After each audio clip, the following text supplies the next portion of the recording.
Does anyone remember this show? Did you bring protection? Yeah. The only bad news about that is you're probably not going to need that type of protection. Do you want to explain yourself? Grab that towel right there, please. What are you doing? It's been nearly 2 decades since To Catch a Predator was aired. Its aim was to raise awareness about child sexual abuse, and yet we still see instances of CSA on the rise. In fact, according to the United Nations, 1 in 8 children worldwide have experienced sexual abuse before turning 18. From deepfake porn chat groups in South Korea, to countless cases of online child grooming, to institutional child abuse in welfare homes. Just how far will this go? Let's discuss this in today's episode of Thought Experiments. First, what has actually been going on? The exploitation and sexual abuse of children is unfortunately nothing new. We've seen in the past cases like this: Epstein's notorious pedophile island, abuse within the Catholic Church, and even dark web platforms in Europe where arrests have been made by Interpol. But right now, let's focus on what's happening right here in Malaysia. Recently, over 500 children have been rescued from welfare homes across the country, purportedly operated by Global Equine Services and Business Holdings, or GSB. Health screenings revealed that many children had injuries consistent with physical and sexual abuse, 13 of which showed signs of them being sodomized.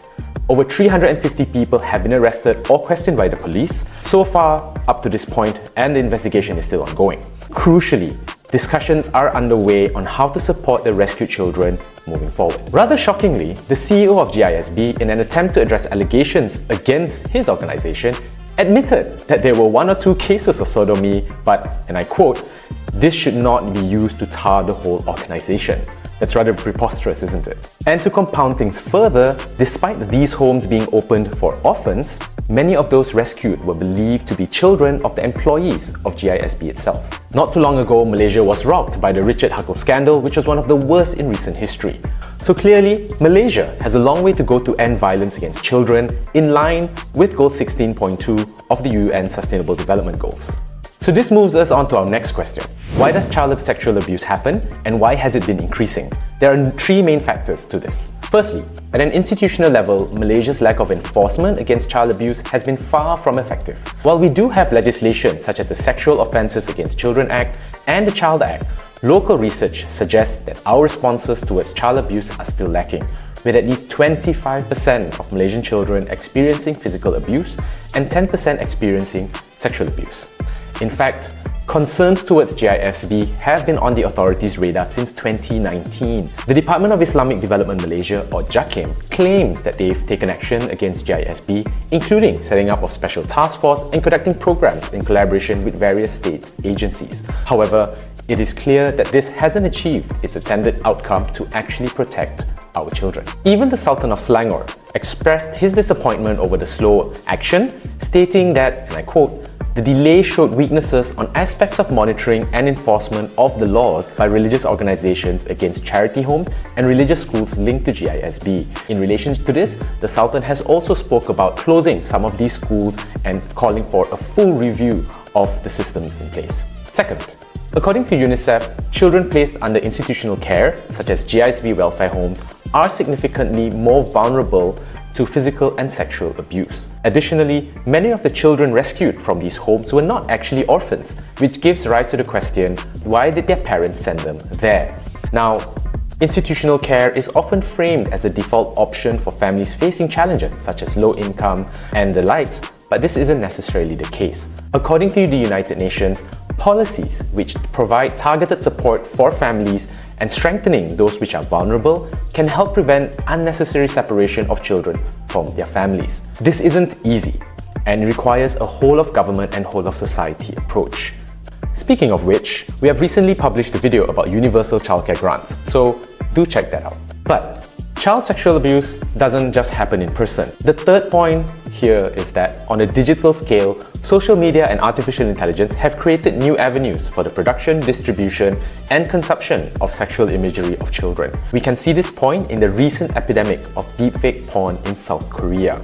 There, over 500 schools and universities were targeted by Telegram chat rooms which aim to generate and spread fake pornographic images, many victims under the age of 16.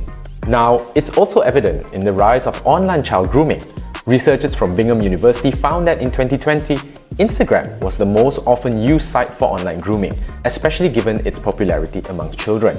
In fact, during COVID-19, the USA's National Center for Missing and Exploited Children recorded a rise of 37,000 online child grooming instances, which is double the previous year. In more recent years, law enforcement officials have reported that TikTok is emerging as the biggest danger zone for child sexual exploitation. So parents, be very aware and be very careful with what your child is doing online. So this brings us to our last question. Yes, all of this is a lot to take in. So given all that's happening, what can actually be done to prevent child sexual abuse? First, we need an institutional overhaul. We need to reform our education and institutional care systems. Yes, we have national schools under Ministry of Education and the Department of Social Welfare, but did you know that GISB-operated centres fall under the jurisdiction of state religious authorities? Now, reports from former students revealed that the schools were often empty and lessons tended not to be conducted formally. So that brings up the question, what if we could address these issues by consolidating all education institutions under the Ministry of Education? It's time for state and federal governments to work together, because this allows for better standardization, governance, and resource management, and of course, the protection of our children. In fact, at the time of recording this video, the Education Ministry had just announced its plans to take over the education of children previously under GISB's care, starting from October. Second, there is a need for further regulation around social media and artificial intelligence. Instagram's recent launch of teen accounts is a step in the right direction. It defaults under 18 users to the strictest privacy setting, preventing them from receiving messages from adults who do not follow them. In South Korea, for example, steps are being taken towards regulating sexually explicit artificial intelligence-generated content. International organization Save the Children has proposed a campaign called Delete the Children, which would allow children and their family members to request the removal of their online information. Now, it's these kind of legislative and industry-wide measures that we need to take to safeguard children in this rapidly evolving digital landscape. Things are happening so fast, and it's not surprising that our children are ahead of it when it comes to social media and digital tools. Third, beyond regulation, it is also imperative that social media platforms can be held criminally accountable for what they enable. In France, for example, we've seen the government arrest the CEO of Telegram for allowing criminal activity, which encompasses the usage of Telegram for spreading child abuse content. This is important because social media companies often try to wash their hands of any responsibility by claiming that they only provide a platform. I don't think it's just a platform, because it is a very powerful and influential one, and destructive one as well.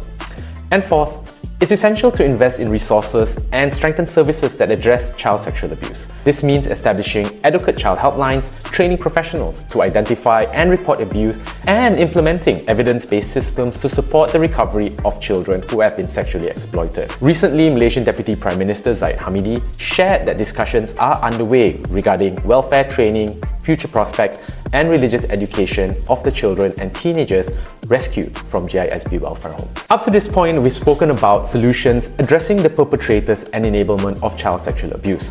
But there's one other primary solution that we must talk about, and that's education, plain and simple. We need to look no further than our alarming rates of teen pregnancy to recognize the dire lack of quality sex education within this country. Providing education to children and their parents as well about sexual abuse, what constitutes as safe and unsafe touches, and to who they should reach out to if they feel unsafe is very, very crucial.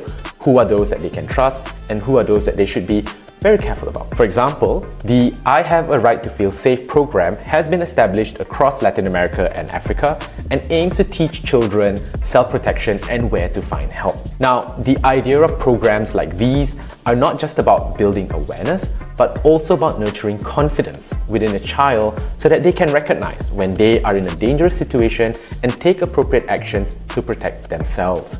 And finally, as we wrap up, remember that addressing child sexual abuse requires all of us to take action, whether it's through education, advocating for stronger regulations, or investing in vital social support services. Many Malaysian leaders have called for more action, including the King of Malaysia, Prime Minister Anwar Ibrahim, Sultan of Selangor, Ministers of Welfare and Law, as well as the Inspector General of the Royal Malaysian Police Force. So yes, there have been calls and alarm raised by leadership, So let's hope that change finally happens and all elements of government and society come together. By raising awareness and pushing for change, we can create a safer world for our children. So whether we are parents, uncles and aunties, friends, grandfathers, cousins or neighbours, let's stand together to protect the future of our nation.